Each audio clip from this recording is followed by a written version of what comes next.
مجھے بے چینی ہوئی، میں کھڑا ہو ہی گیا کہ میں اپنے معزز مہمانان کرام کا شکریہ ادا کرنے کے لیے یقیناً دوستو ہمارے ملک ہی کے اندر نہیں بلکہ پوری دنیا کے اندر جو اسلامی تعلیمات کا مرکز ہے اور ان مدارس کا پوری دنیا کے اندر شہرہ ہے اور ایک قابل ضمانت ادارہ ہے جہاں کے فضلاء خارجین پوری دنیا کے چکتے چکتے کونے کونے میں علم دین پھیلانے میں مصروف ہے، کوئی قرآن مقدس کی تعلیم دینے میں، کوئی احادیث نبویہ صلی اللہ علیہ وسلم کی تعلیمات کو عام کرنے میں۔ یقیناً بچوں ہمارے اور آپ کے درمیان قابل قدر دارالعلوم دیوبند سے ممتاز محقق استاد یہاں تشریف فرما، جن کی اطلاعات سے ہم سب مستفید ہوئے۔ اسی طریقے سے جامعہ مظاہر علوم سے بہت ہی ممتاز شعبہ اطلاعات کے استاد ہمارے درمیان، جن کے کلام سے ہم مستفید ہو رہے تھے۔ اسی طریقے سے دارالعلوم دیوبند کے ایک خاص رکن شورا جناب مولانا محمد عادل صاحب، جن کی سربراہی میں گڑھی دولت میں مدرسہ چل رہا ہے، وہاں کے شعبہ تدریب کے ایک خاص امین ہمارے درمیان تشریف فرما ہے، جن کی اطلاعات سے ہم سب مستفید ہوئے۔ یہ بچے کہہ رہے ہوں گے کہ باتیں تو بڑی بڑی کہہ رہے ہیں کہ اتنے بڑے بڑی جگہ سے آئے ہیں، لیکن قرآن سب نے غلط ہی پڑھا۔ یہ بچے دل میں یہی کہہ رہے ہوں گے کہ قرآن تو سب نے غلط ہی پڑھا۔ بھائی بچوں، یقیناً ہم لوگوں کی مثال وہ ہے کہ ہم ایک ایسے علاقے کے اندر ہے کہ جہاں ہمیں اچھے عالم دیکھنے کو نہیں ملتا تھا، ہماری آنکھیں ترستی تھی۔ یہاں کے در و دیوار، یہاں کے پہاڑ، یہاں کے جنگلات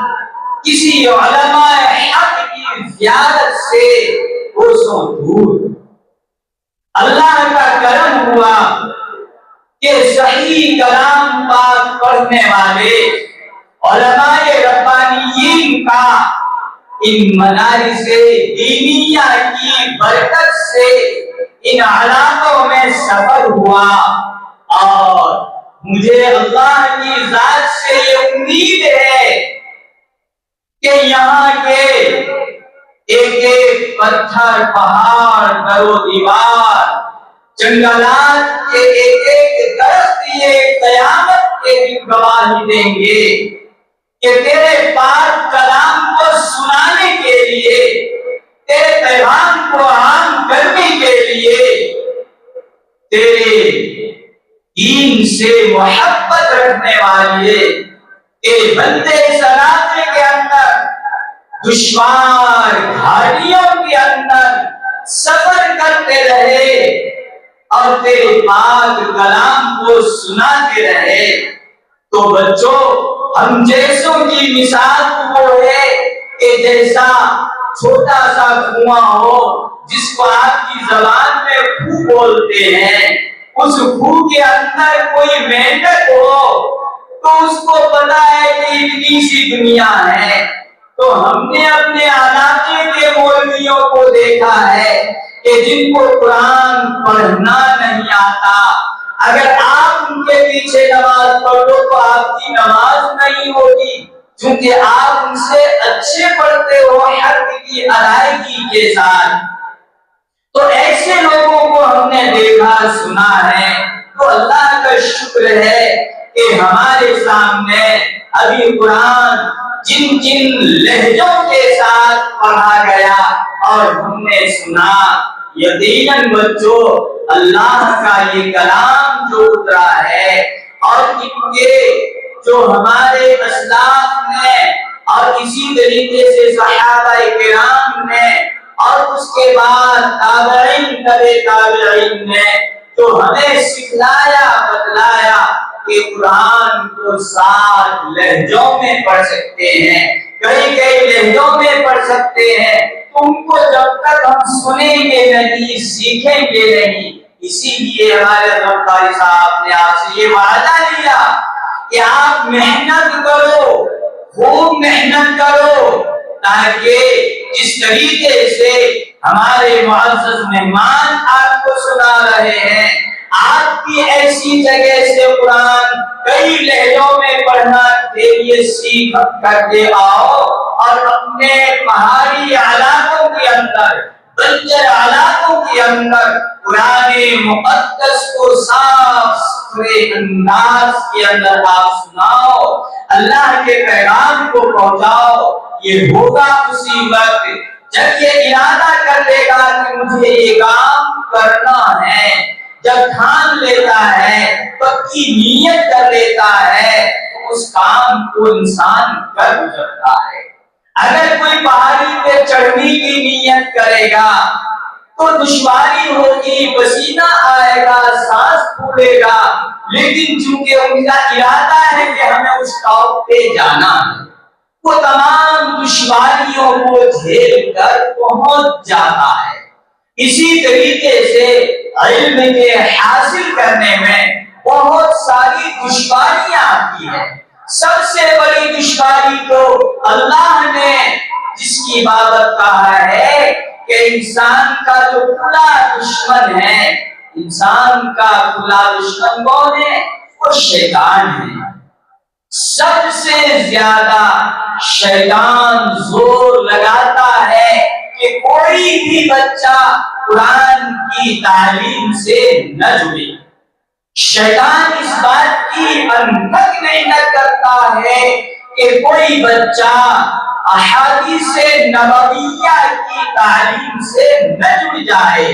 تاکہ وہ صحیح قرآن پڑھ کر کے، حدیث پڑھ کر کے لوگوں کو صحیح دعوت دینے والا بن جائے، علاقے کے اندر یہ دین پھیلانے بن جائے۔ کیونکہ شیطان نے یہ عہد کر لیا ہے، اللہ سے کہا کہ اللہ میں تیرے بندوں کو بھٹکاتا رہوں گا، راہ راست پہ چلنے نہیں دوں گا۔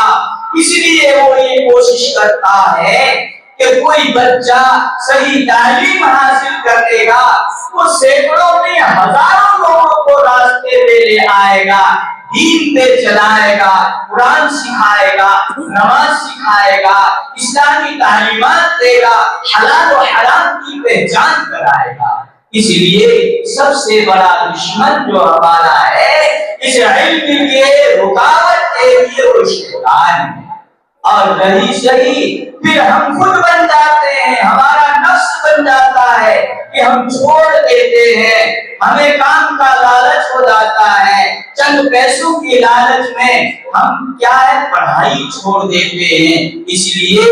اس اللہ کے گھر میں، اس مجمع عام کے سامنے، اپنے معزز مہمان کرام کے سامنے یہ پختہ وعدہ کریں کہ ہم سب کے سب کامیابی تک پہنچ کر ہی دم لیں گے، تاکہ اللہ تبارک و تعالی ہم سے دین کا کام لے۔ اور بڑی خوشی کی بات ہے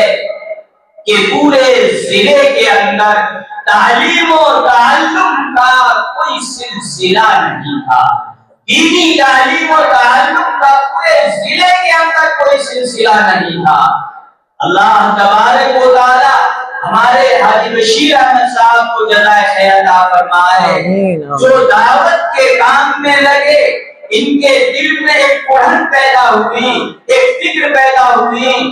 دوسرے علاقوں میں جا کر کے انہوں نے دیکھا کہ وہاں کے بچے مدرسوں میں پڑھتے ہیں، قرآن سیکھتے ہیں، نماز سیکھتے ہیں۔ یہ کوشش رہے کہ کسی طریقے سے ہمارے یہاں بھی یہ مدرسہ وجود میں آئے۔ نہ جانے جن کی دعاؤں کے کتنی محنت، کتنی سوچ، کتنی دعاؤں کے نتیجے میں یہ مدرسہ پورے ضلع کے اندر وجود میں آیا، اور روز اول سے آج تک یہ دینی کام میں لگا ہوا ہے۔ اس جگہ سے دعوت کا کام، تبلیغ کا کام، تعلیم کا کام، تربیت کا کام الحمدللہ جاری ہے۔ آپ سبھی حضرات سے دعاؤں کی درخواست ہے کہ تا قیامت یہ سلسلہ چلتا رہے، تاکہ جو ہمارے حاجی صاحب نے یہ ایک علم کا چمن لگوایا ہے، یہ چمن ہمیشہ ہرا بھرا رہے، قیامت تک یہ پھولتا پھلتا رہے، اور یہاں پہ اخلاص و للہیت کے ساتھ کام کرنے والے آتے رہیں۔ چونکہ ہم آج ہیں، نہ جانے کل ہم اس دنیا سے چلے جائیں گے، تو ہم اس بات کی دعا کریں کہ قیامت تک کے لیے اللہ اس کے لیے افراد بھیجتا رہے، ان کے لیے مخلصین بھیجتا رہے، مخلصین کو پیدا فرما، تاکہ یہ اسی طریقے سے چلتا رہے۔ اللہ تبارک و تعالی تمام ہمارے معزز مہمانان کو جزائے خیر عطا فرمائے، اور مابقیہ سفر جو ہے اس کو بھی آسان فرمائے، اور کئی روز سے جو سفر کر لیا ہے ان سفر کو بھی قبول فرمائے، اور تعزیت مسنونہ کو بھی قبول فرمائے۔ ہماری درخواست ہے کہ حضرت دعا فرمائیں گے، اور دعا کے بعد انشاءاللہ العزیز مجلس کا اختتام